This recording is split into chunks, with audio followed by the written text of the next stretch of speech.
Yeah, baby! Amplified, man! We are definitely rocking today. Thursday afternoon. That's right, afternoon. I set aside 45 minutes for this video. I'm not even gonna need it. Guys, I just went over the card. It's more hideous than I thought, and I'll explain in a minute. I ain't gonna need 45 minutes for this video. This video could be about fucking 20 minutes tops. But, I moved some things around, got my cardio in, wanted to catch the New York Yankees game today. Was able to catch about 6 innings. That was fucking foolish of me because, of course, they fucking lost because they're a bunch of clowns. I don't know how they're one of the best teams in the league. I really don't. Because every time I'm watching them, we're fucking losing. Anyway, that was sort of a waste of a fucking hour and 45 minutes that I just spent on that game. But now it's video time. And before I get to SummerSlam, I do want to say, guys, that 2.0's post that he just put up on Instagram, 2.0's Instagram, I just want to say, it's not necessarily condoned by this channel or by myself, alright? He speaks on his own accord. That's his own viewpoints and opinions that he expresses. That's his Instagram.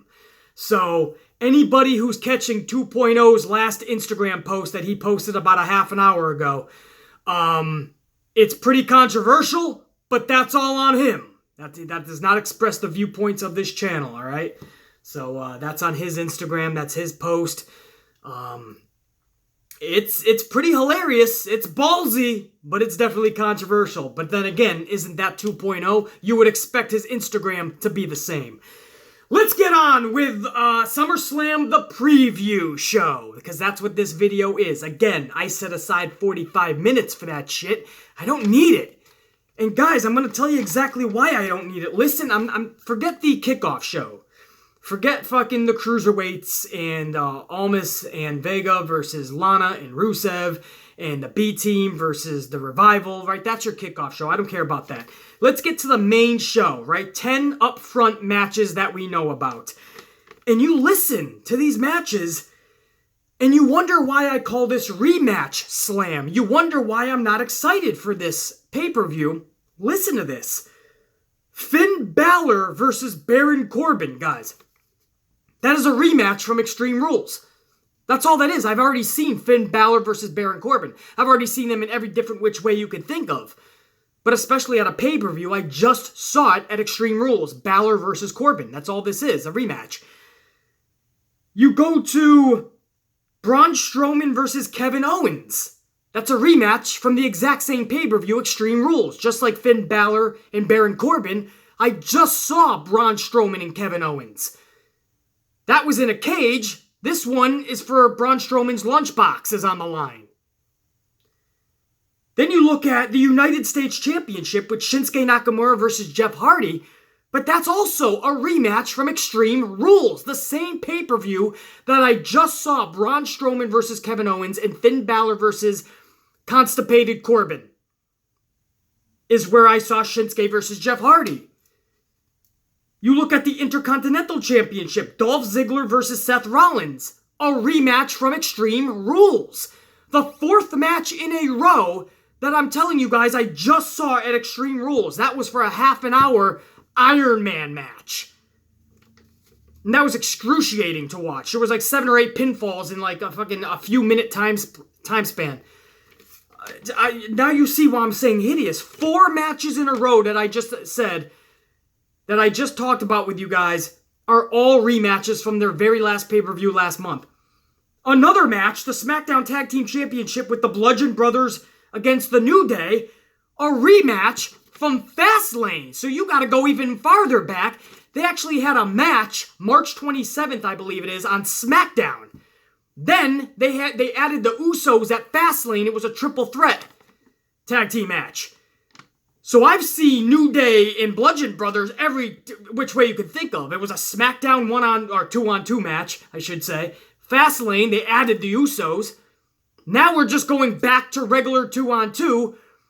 Again, we already saw this on a SmackDown. So this is just a SmackDown match at the second biggest pay-per-view of the year. So the 5th match that I just announced, 5 for 5, they're all rematches, guys. I can keep going. The Universal Championship, one half of their double main event is Roman Reigns versus Brock Lesnar. You talk about rematches, we've seen them a dozen times. At WrestleManias, at the greatest Royal Rumble ever, we have seen them in the ring every which way, and now we get it again at SummerSlam. 6 matches in a row out of 10 are all rematches, guys.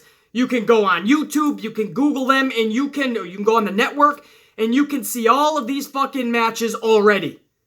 So how are they going to excite us come Sunday? Luckily, I have amplified booking either tomorrow or Saturday. Be on the lookout on this channel. And I'm going to book this entire card, and that card that I'm going to book is going to be much more fun than what you're actually going to see Sunday. Because I do that video as if I'm booking the first match all the way to the main event. And I have some fun booking for that video, guys. I'm going to make each one of these matches special. So make sure you catch that video. But as far as their actual booking, that's 6 matches out of 10 that are all rematches. And 4 of them were just on the last pay-per-view.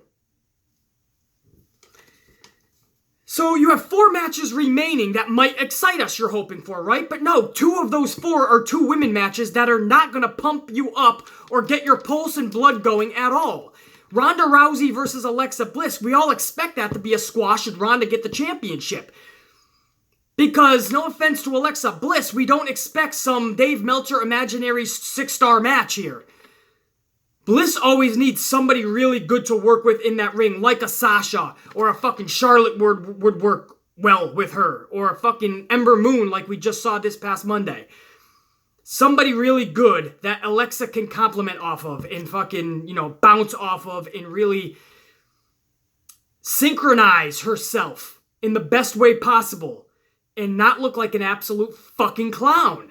But with Ronda, even though she's really good, and every time she's in that ring at a pay-per-view, she's really stealing the show, she's still green when you get down to it.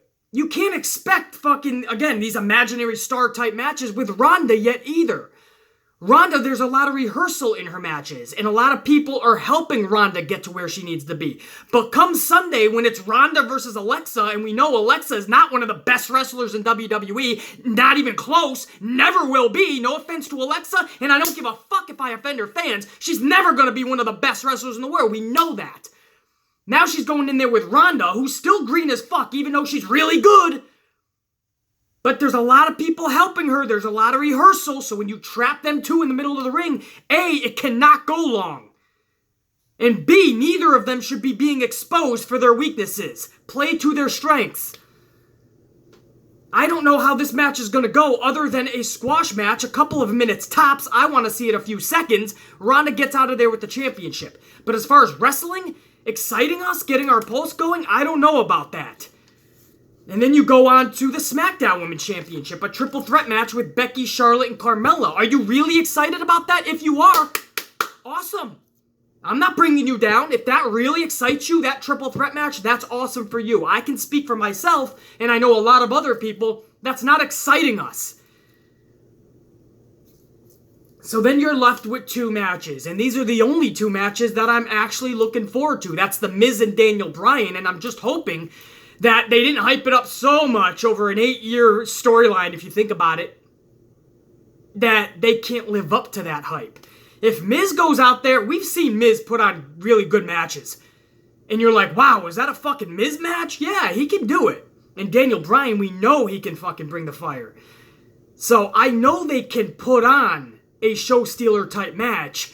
I just hope they don't try too hard to live up to their expectations. Just do what you know you can do, and you're gonna far exceed those expectations. But if they try too hard to just meet the expectations, they're gonna fall way short. I hope that makes sense.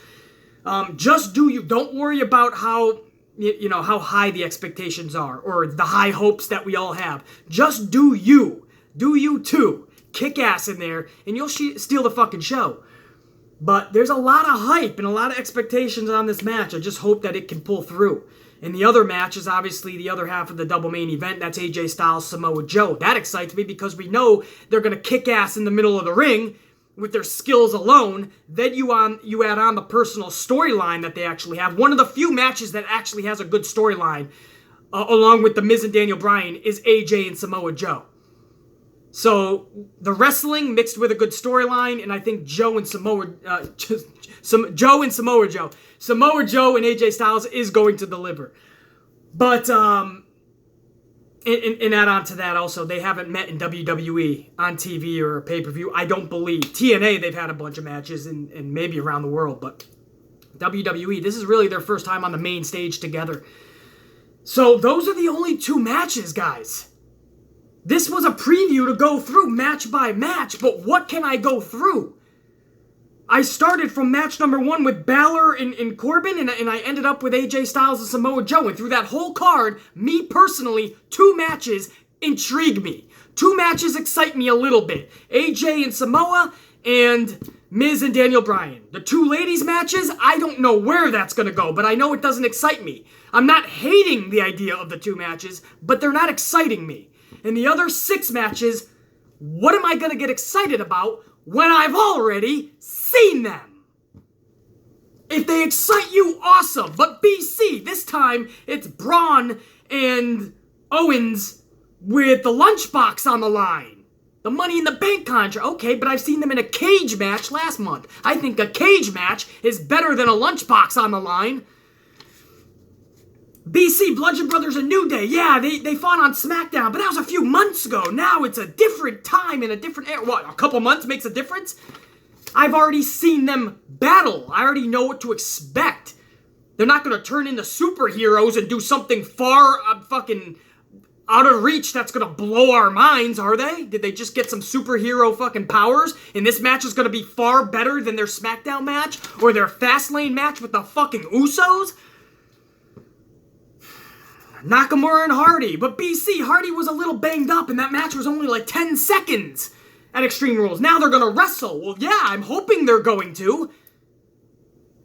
But I don't feel that they added anything to their storyline. If anything, there's more of a story between Hardy and Randy Orton. That's where the story is. So any anticipation for Hardy and Shinsegae is going to be, is Orton going to show up, and how is he going to show up? What is he going to do?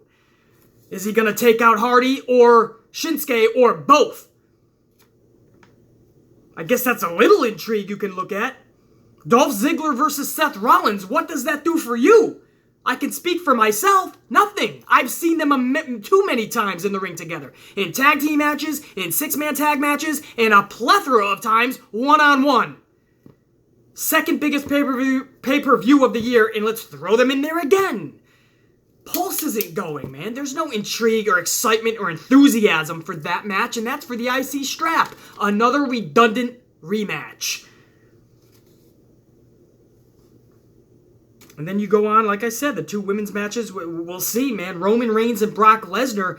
I feel like they have something special planned, either during that match or for the end of the match, that it's not just going to end with Brock winning or Roman winning, that something is going to happen storyline-wise that hopefully is going to captivate us.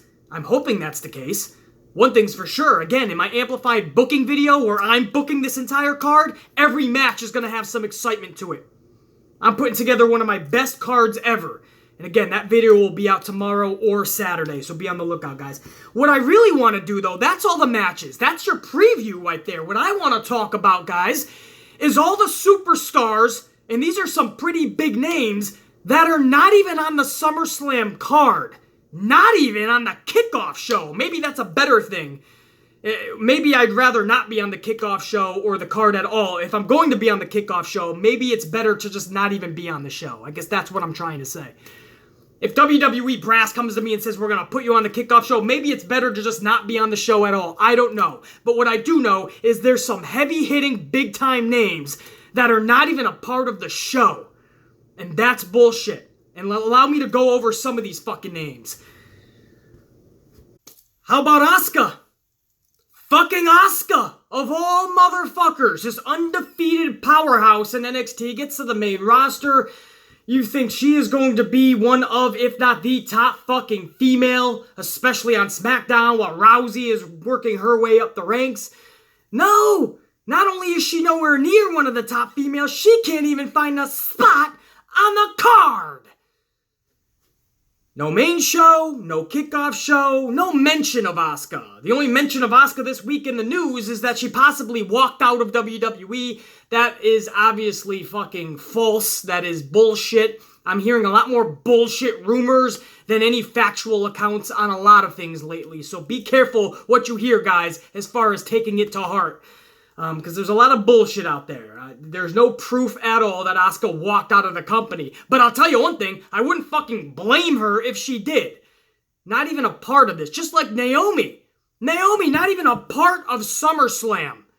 This is a woman that could easily be champion of the fucking world for the women for a whole calendar year. And she can't even find her way onto a card of SummerSlam. But she's good enough to be in dark matches at house shows.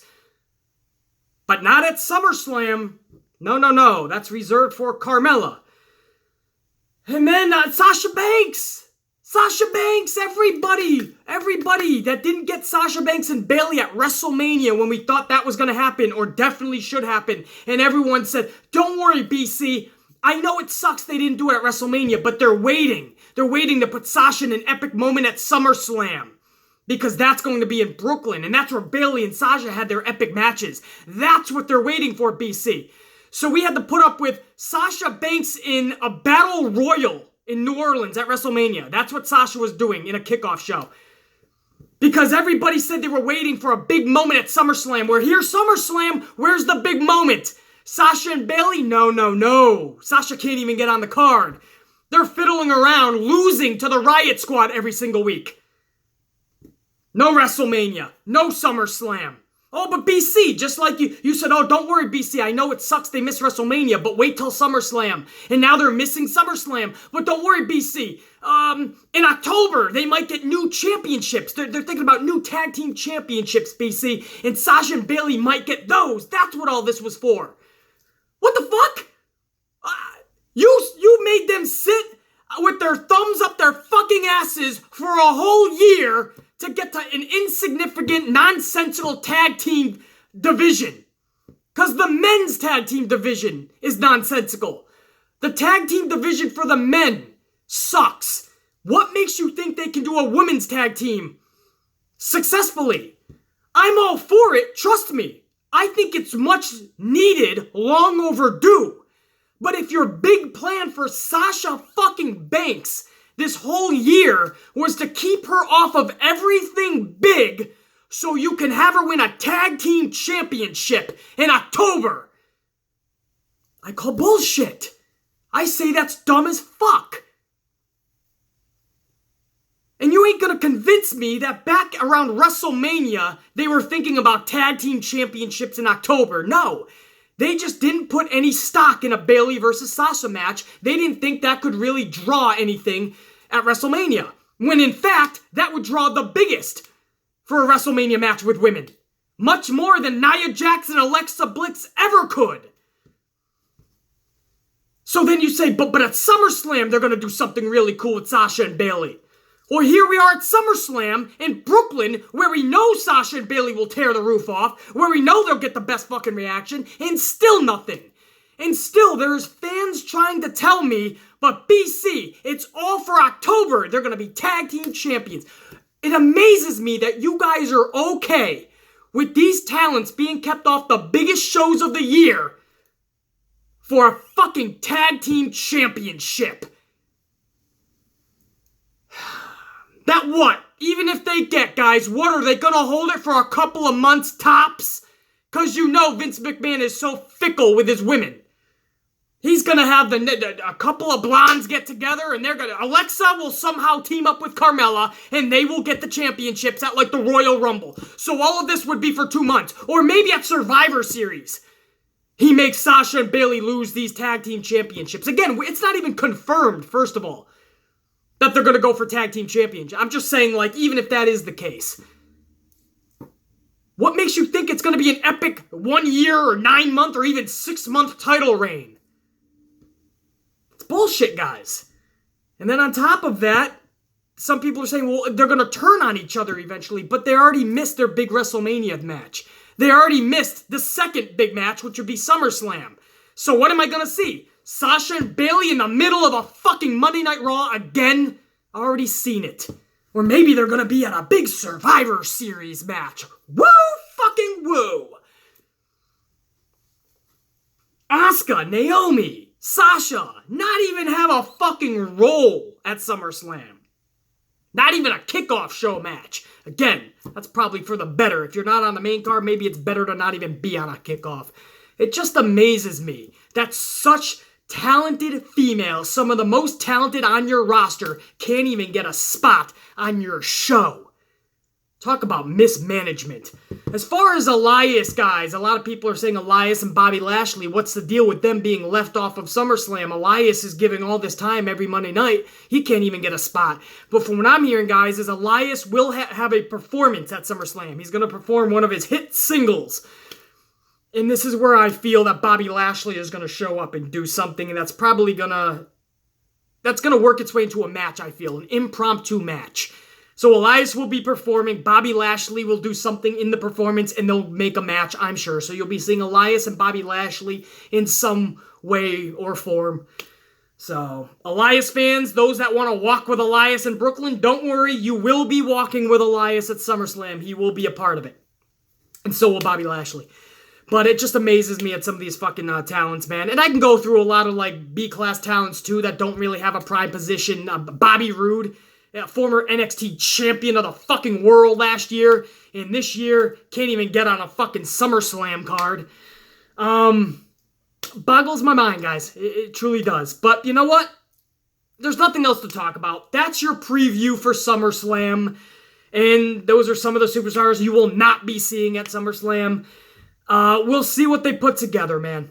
There's not real excitement for it, but we're definitely going to be tuning in, and we're going to tune in like we always do for Monday Night Raw, SmackDown, or any pay-per-view. We tune in out of habit and hope.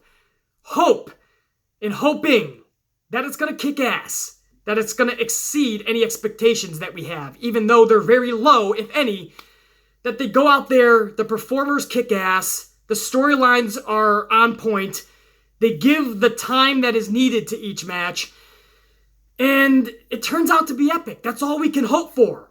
Because if not, we're just left with a lackluster pay-per-view the same way on paper this pay-per-view is shaping out to be. In actuality, it's going to end up the same way. If people don't really put time and effort and give it the attention that it deserves. Because on paper, this is a hideous card. Time, effort, and attention need to be put into every match. We'll see. That's your preview, guys. Tune in absolutely either tomorrow or Saturday morning for amplified booking. I'm going to take this shit card and I'm going to make it gold. That's in my very next video. Be on the lookout for it. For now, time to head back out and get an amplified size coffee. Take care of a lot more business. I'll see you guys this weekend. Check you later.